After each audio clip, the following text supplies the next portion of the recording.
guys, it's Ariana. Welcome back to my channel. So for today's video, we're going to be reading some more scary stories. So sorry that there's been a lack of content on my channel for the last 2 weeks. I got really sick over Christmas and I wasn't able to film because I was sick and I had no voice and it just wouldn't have sounded good to listen to me while I'm literally like sniffling and coughing and just like sick.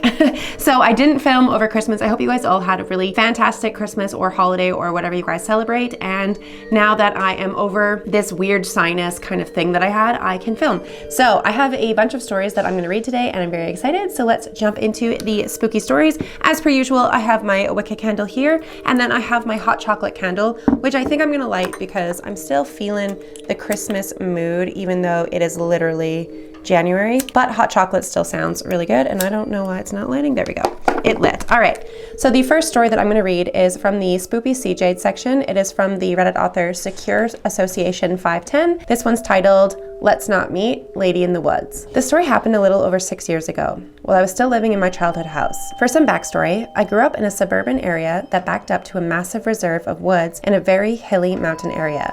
I was about 15 at the time, and I did not yet have my license. My mom had come to pick me up from my friend's Sweet 16, so it was about 11:30 by the time we neared our house.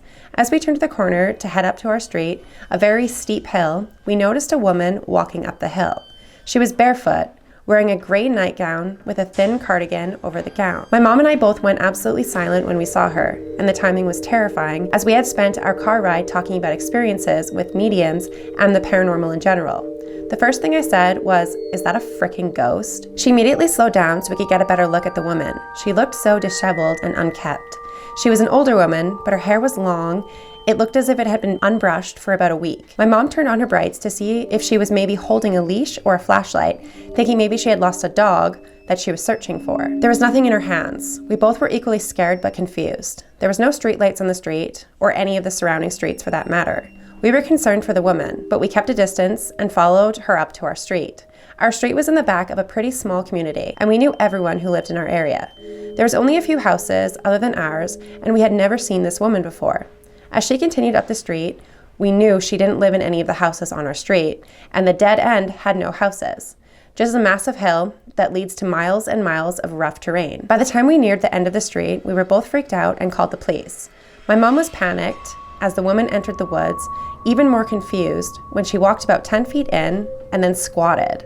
We were both so confused and scared. The police were still in the line while this woman was squatted down and peeing in the woods. She turned around and briefly the expression on her face was something straight from a horror film. It was as if no one was home behind her eyes, just blank.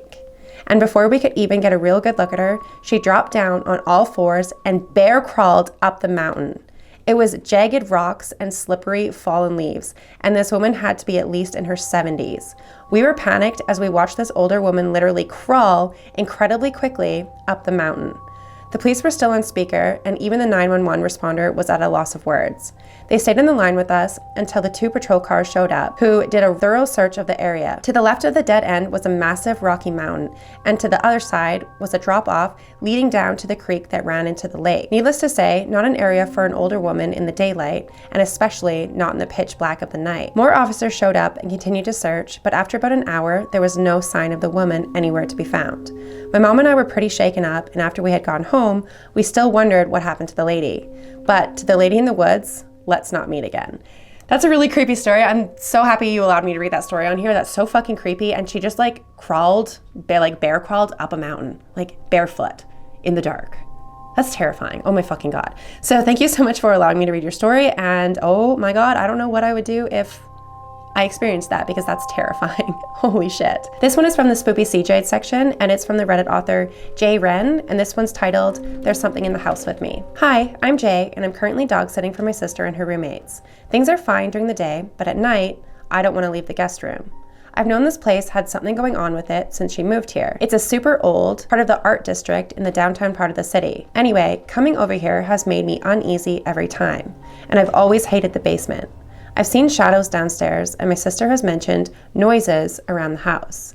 even catching things on camera once. My sister's my best friend, and she loves this place, despite how creepy it is, and I love the dog, so I'm over here all the time. They all went out of town over the weekend, and I'm in town because of homework and my college courses that are already kicking my ass.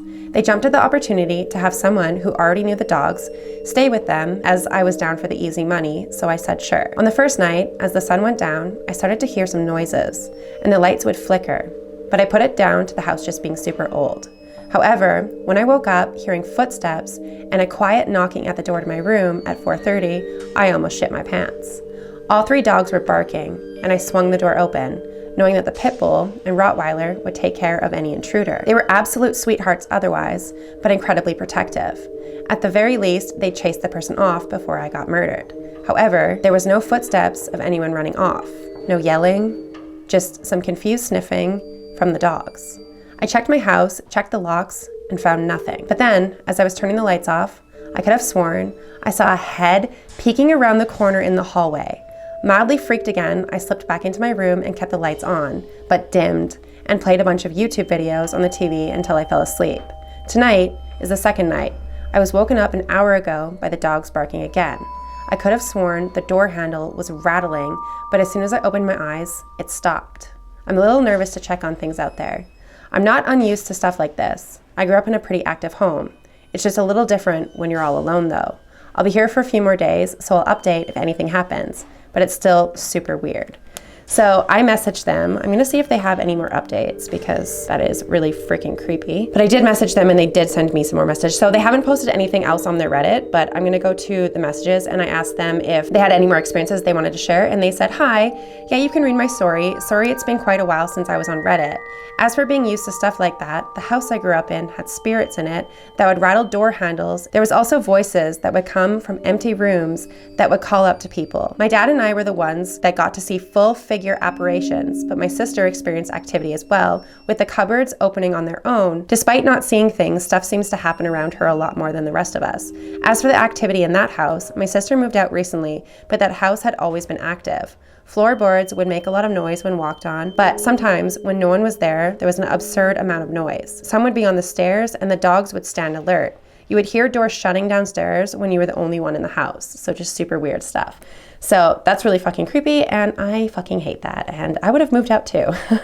But thank you so much for allowing me to read your story. That is so fucking creepy and oh my God. Okay, so I have another one that I was planning to read in the last video, but Reddit for some reason removed their post. So this one, I don't actually remember what the title was, but it is from the paranormal section.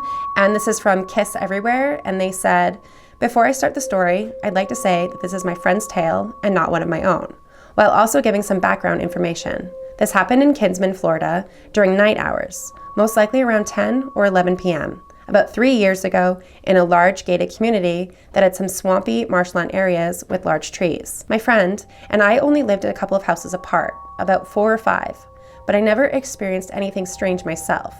And I took plenty of night walks. But one of the few things that makes me believe the story is while my friend was definitely into conspiracy theories, he definitely wasn't a liar or one who told fake encounters or things of that nature to gain attention.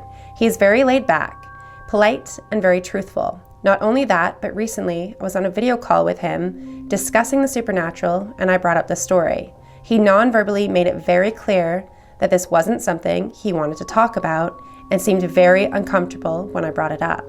It was something I could just tell by his body language. So all of that together, tied with my own belief in the supernatural, I find myself believing him just about wholeheartedly. Now, on to his encounter itself. As stated before, it was late night in our community. He was sitting in his garage with his car door open, just looking around the street and the sky, enjoying the night breeze.